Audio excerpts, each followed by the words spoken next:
ኢየሱስ የሌለው በጨለማ ውስጥ ይመላለሳል። ዛሬም የእግዚአብሔር ቃል ሲናገር መዳንም በሌላ በማንም የለም እንድንበት ዘንድ ከሰማይ በታች የተሰጠ ስም ሌላ የለም ይላል።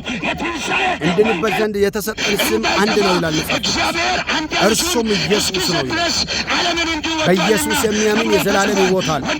በኢየሱስ የሚያምን አይቀርም። በኢየሱስ የሚያምን በዘላለም ሞት ውስጥ አይገባም። በኢየሱስ አምናችሁ ከዘላለም ሞት እንድትድኑ ይህን የወንጌል ቃል እናገራለን። አንድ ቀን ዓለምና ምኞት ይቀራል። አንድ ቀን የዓለም ሥራ ይቆማል። አንድ ቀን የዓለም ሥራው ጭር ብሎ ይቆማል። የማይቀረውን መንግሥት ለመውረስ የማይጠፋውን መንግሥት ለመውረስ ዘላለምን ለመውረስ በኢየሱስ ጌትነት በማመን የዘላለም ሕይወት ታገኙ ዘንድ ይህን ወንጌል እናገራቸዋል። ኢየሱስ ክርስቶስ ያድናል። መዳን በሌላ በማንም የለም። እንድንበት ዘንድ ከሰማይ በታች የተሰጠ ስም ሌላ የለም። ኢየሱስ ክርስቶስ ያድናል። ጆሮ ያለው ይስማ። ኢየሱስ ያድናል። ጌታ ኢየሱስ ወዳችኋል።